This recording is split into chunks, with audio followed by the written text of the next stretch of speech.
তার পুত্র বিদেশ থেকে বড় বড় বিবৃতি দেন, এখন বাংলাদেশে আসতে পারেন না? আপনার মা আপনার খালা কিরকম চোর বা চোরনির মতো পালিয়ে গেছেন দেখেন নাই? ফিরে আসতে পারবেন এখন? আমি কোনো দম্ভ করবার জন্য বলছি না, যারা মানুষের রক্ত নিয়ে হেলি ফেলে বুঝতে পারবেন শেষ পর্যন্ত তাদেরও চোখের জলে ডাকের জলে একাকার হয়ে যেতে হয়। প্লেনে করে ঘুরে বেড়ান, বিশ্বের কোনো দেশ আপনার জন্য দরজা খোলে না। জনগণের রক্ত নিয়ে যারা খেলেছেন ওরা কেউ মাপ পাবে না। জনগণের সম্পত্তি যারা দখল করেছেন তারা কেউ মাপ পাবেন না। যারা জনগণের ভোটের অধিকার কেড়ে নিয়েছেন তারা মাপ পাবেন না, ওটা ব্যক্তি হোক, নেতা হোক, দল হোক। যেই দল নিজের ক্ষমতার দাপটে জনগণকে পায়ের নিচে দাবিয়ে রেখেছিল, খেয়াল করবেন আপনারাই নির্বাহী আদেশে কোন কোন দলকে বাতিল করেছেন। এই রকম বাতিল আপনারাও হয়ে যেতে পারেন। আপনাদের পাপের বোঝা এত বেশি, ওটা আদালতের মাধ্যমে বিচারে, জনগণের আদালতে আপনারা আসতে পারবেন না। এই যে পুলিশে ব্যাপক পরিবর্তন দেখছেন, প্রশাসনে ব্যাপক পরিবর্তন দেখছেন, আমরা মনে করি এই পরিবর্তন দরকার। এই পুলিশই তো গতবার ভোটের সময় ভোট কেটেছে, বাক্সে ভরেছে। যারা যারা করেছে তাদের চিহ্নিত করতে হবে, তাদেরকে বাদ দিতে হবে, তাহলে আগামীতে যদি ভোট করতে যান এরা আবারও ওই রকম কাজ করতে পারে। এর মধ্যে সেনাবাহিনীর মধ্যে নাকি বিদ্রোহের চেষ্টা করা হয়েছিল, দমন করা গেছে। আমি বলি আবার বিদ্রোহ করবার মতো মানুষ ভেতরে আছে? থাকতে তো পারেই। 15 বছর ধরে শাসন করে ওই আওয়ামী সরকার যেখানে সেখানে অযোগ্য অপদার্থ লোককে ক্ষমতার জায়গায় বসিয়ে রেখেছে। সেটা ক্যান্টনমেন্টে বলেন, বিজিবিতে বলেন, পুলিশে বলেন, বিশ্ববিদ্যালয়ের ভিসি, অন্যান্য জায়গায় বলেন, পাবলিক সার্ভিস কমিশন বলেন, সচিবালয় বলেন, সমস্ত জায়গায় আওয়ামী তস্কর দুষ্কৃতকারীরা যোগ্যতা না থাকা সত্ত্বেও সেই জায়গায় প্রতিষ্ঠিত হয়েছে। নিড়ানি দিয়ে গাছ বাঁচান, ওই রকম করে নিড়ানি দিয়ে আমাদের দেশ এবং গণতন্ত্রকে বাঁচাতে হবে। আমাদের এই লড়াইয়ের সবচাইতে বীর সেনানী, বীর শহীদ জনাব আবু সাইদের শহীদ আত্মার প্রতি সম্মান জানিয়ে আমি আমার কথা বলা শুরু করছি। বিশ্বে এই ধরনের আত্মত্যাগের ইতিহাস কম আছে। সবার চোখের সামনে ছবিটা ভাসে, এক হাতে লাঠি আর 2 হাত বিস্তার করে তাদের বলেছেন চালাও গুলি। পুলিশ গুলি চালিয়েছে, উনি ওখানে মৃত্যুবরণ করেছেন। একটা দরিদ্র পরিবারের সর্বকনিষ্ঠ সন্তান, যার উপরে পুরা পরিবার নির্ভর করত, সেই পরিবার কেঁদে আকুল, কিন্তু তিনি আবু সাইদ মানুষের স্বার্থে নিজের জীবন বিসর্জন দিতে কুণ্ঠাবোধ করেননি। এইরকম আরো আছে অনেকে যারা সাহসিকতার সঙ্গে নিজেদের জীবন দিয়েছে। কতজন একদম সঠিকভাবে আমরা সেটা হয়তো বলতে পারবো না। আমি আপনাদের বলি, 2 দিন আগে একটি ইংরেজি দৈনিক একটি হিসাব দিয়েছে। স্বাধীনতার আগে, মুক্তিযুদ্ধ শুরু হবার আগে আইয়ুব স্বৈর শাসন সহ ইয়াহিয়ার বিরুদ্ধে রাজনৈতিক আন্দোলন চলেছিল প্রায় 90 দিনের মতো। এই 90 দিনের আন্দোলনে মোট মারা গেছিল 90 জন নয়, 89 জন, মাফ করবেন 58 জন। এই যে এরশাদ আমলে আমরা লড়াই করলাম, শেষের দিকে প্রায় 1.5 বছরের লড়াইয়ের মধ্যে যে মানুষের জীবন গেছে তাদের সংখ্যা হলো 370। আর এই সময় মাত্র 20 দিনের মধ্যে এই জুলাইয়ে এই সরকার যারা ছিল ক্ষমতায় তারা হত্যা করেছে 300 থেকে 400 অথবা তার চাইতে অনেক বেশি মানুষ। রক্তের নদীতে সাঁতরে বাংলাদেশ নতুন করে আবার জেগে উঠেছে। এ আগের বাংলাদেশ নয়, এটা নতুন বাংলাদেশ। যারা লড়াই করেছেন, জীবন দিয়েছেন, যারা লাগাতার সংগ্রাম করেছেন, তারা সবাই বলেছেন এই দেশ দেখতে চাই না। যেই দেশে হাঁটলে মনে হয় ছায়া পেছনে যায়, যেই দেশে মানুষ প্রতিনিয়ত গ্রেপ্তারের ভয় পায়, আয়না ঘরের ভয় পায়, মৃত্যুর ভয় পায়, আহাজারি করে, সেই দেশ চাই না। ওই যে কবি বলেছিলেন না, এই মৃত্যু উপত্যকা সে আমার দেশ নয়, নবরুণ ভট্টাচার্য। এই বাংলাদেশ ছিল একটা মৃত্যু উপত্যকা। আমরা সেখান থেকে জীবন ছিনিয়ে আনবার জন্য লড়াই করেছি এবং জিতেছি। আমি এজন্যে যে বীর সেনানীরা এই লড়াইটা শুরু করেছেন এবং শেষ করেছেন, এদেশের প্রায় প্রতিটি গণ আন্দোলনের ভ্যানগার্ড, অগ্রণী বাহিনী, অগ্রণী সৈনিক, সেই বীর ছাত্রদের গভীর শ্রদ্ধা জানাচ্ছি।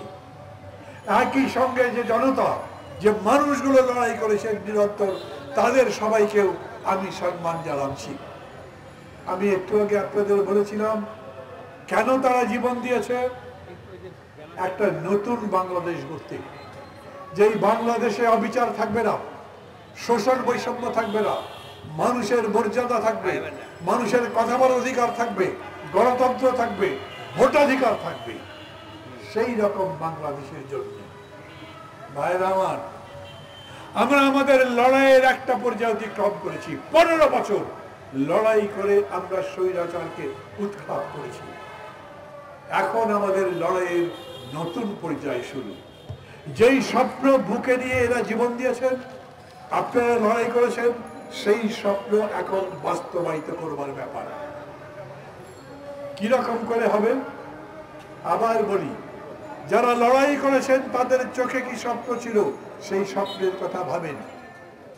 তারা ভেবেছেন আমরা একটা সুন্দর সমৃদ্ধ দেশ গড়ব, যেখানে মানবতার মূল্য থাকবে, মানুষের সম্মান থাকবে, জীবনের মূল্য থাকবে, কোনোভাবে গুলি চালিয়ে অন্যায়ভাবে হত্যা করা হবে না, সুবিচার থাকবে, মানুষের গণতান্ত্রিক মৌলিক এবং ভোটের অধিকার থাকবে। অবশ্যই ভোটের অধিকারের জন্যই আমাদের লড়াই শুরু হয়েছিল, কিন্তু সেই লড়াই আজ বৈষম্যের বিরুদ্ধে লড়াই শুরু পর্যবসিত হয়েছে। সেই লড়াই এখন সাম্য প্রতিষ্ঠার লড়াই শুরু হয়েছে এবং সেই লড়াই আমাদেরকে করতে হবে। কিভাবে করবেন? বন্ধুগণ, একটু আগে আমার দলের সাধারণ সম্পাদক জনাব শহীদুল্লাহ কায়সার বক্তৃতা করেছেন। আশকোনাতে রাতে তিনি ঘুমাতে পারেননি, কারণ ডাকাতরা হামলা করেছে। মোহাম্মদপুর থেকে কাল আমাকে ফোন করেছেন অনেকে, আজ সকালে মিরপুর থেকে কেউ কেউ ফোন করেছেন। সারা রাত ধরে ডাকাতি হয়েছে সেই জায়গাতে। আমি আপনাদের কাছে জিজ্ঞেস করছি, আপনারা ভেবেছেন, এই খবর তো নিশ্চয়ই শুনেছেন, এই ডাকাতিগুলো করলো কারা? বাংলাদেশের বিভিন্ন জায়গায় খোঁজ দিয়ে দেখেন, আওয়ামী লীগের লোকজন যে অত্যাচার নির্যাতন করেছে, তার প্রতিশোধ স্পৃহা করতে গিয়ে, প্রতিশোধ দিতে গিয়ে এখন দখলদারিত্ব শুরু হয়েছে। আমরা বলেছি আমরা দখলদারিত্ব ভাঙবো, তার মানে জনগণের অধিকার প্রতিষ্ঠা করব, কিন্তু আওয়ামী লীগের দোকান ভেঙে সেখানে আর এক দলের নেতা সেই দল দোকান দখল করে দেবেন, এই জন্য তো আমরা লড়াই করি যাই।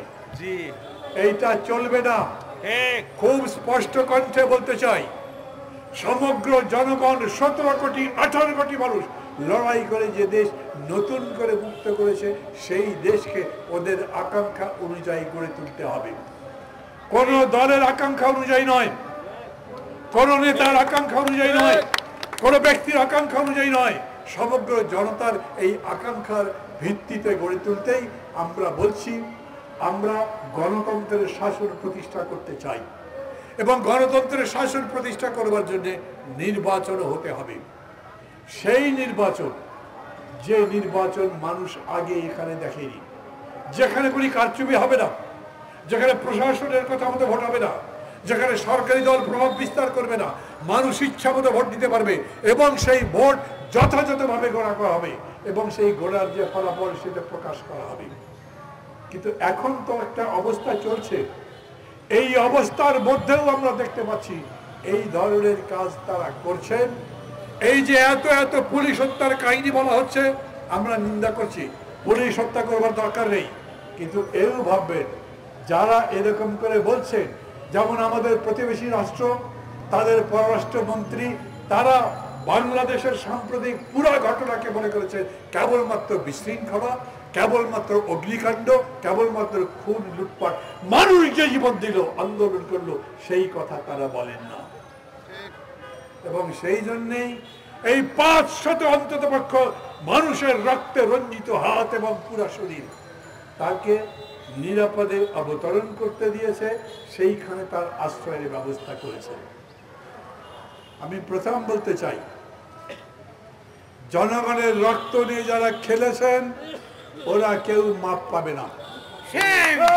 জনগণের সম্পত্তি যারা দখল করেছেন তারা কেউ মাপ পাবেন না। যারা জনগণের ভোটের অধিকার কেড়ে নিয়েছেন তারা মাপ পাবেন না। ওটা ব্যক্তি হোক, নেতা হোক, দল হোক। যেই দল নিজের ক্ষমতার দাপটে জনগণকে পায়ের নিচে দাবিয়ে রেখেছিল, খেয়াল করবেন আপনারাই নির্বাহী আদেশে কোন কোন দলকে বাতিল করেছেন। এই রকম বাতিল আপনারাও হয়ে যেতে পারেন। আপনাদের পাপের বোঝা এত বেশি, ওটা আদালতের মাধ্যমে বিচারে, জনগণের আদালতে আপনারা আসতে পারবেন না। তার পুত্র বিদেশ থেকে বড় বড় বিবৃতি দেন, এখন বাংলাদেশে আসতে পারেন না। আপনার মা, আপনার খালা কিরকম চোর বা চোরনির মতো পালিয়ে গেছেন দেখেন নাই, ফিরে আসতে পারবেন এখন? আমি কোনো দম্ভ করবার জন্য বলছি না। যারা মানুষের রক্ত নিয়ে হেলি ফেলে বুঝতে পারবেন শেষ পর্যন্ত তাদেরও চোখের জলে, নাকের জলে একাকার হয়ে যেতে হয়। প্লেনে করে ঘুরে বেড়ান, বিশ্বের কোনো দেশ আপনার জন্য দরজা খুলে না এবং খুলবেও না। আমরা বলছি এই লড়াই আমরা চালাচ্ছি, কিন্তু সেই লড়াই আইনের পদ্ধতিতে। ডাকাতি বন্ধ করতে হবে, লুটপাট বন্ধ করতে হবে, মানুষের বাড়িতে আগুন দিয়ে পুড়িয়ে মানুষ হত্যা করা বন্ধ করতে হবে, এবং সেটা বন্ধ করতে হবে যথাযথ প্রক্রিয়ায়। এই যে পুলিশে ব্যাপক পরিবর্তন দেখছেন, প্রশাসনে ব্যাপক পরিবর্তন দেখছেন, আমরা মনে করি এই পরিবর্তন দরকার। এই পুলিশই তো গতবার ভোটের সময় ভোট কেটেছে, বাক্সে ভরেছে। যারা যারা করেছে তাদের চিহ্নিত করতে হবে, তাদেরকে বাদ দিতে হবে। তাহলে আগামীতে যদি ভোট করতে যান এরা আবারও ওই রকম কাজ করতে পারে। এর মধ্যে সেনাবাহিনীর মধ্যে নাকি বিদ্রোহের চেষ্টা করা হয়েছিল, দমন করা গেছে। আমি বলি আবার বিদ্রোহ করবার মতো মানুষ ভেতরে আছে? থাকতে তো পারেই। 15 বছর ধরে শাসন করে ওই আওয়ামী সরকার যেখানে সেখানে অযোগ্য অপদার্থ লোককে ক্ষমতার জায়গায় বসিয়ে রেখেছে।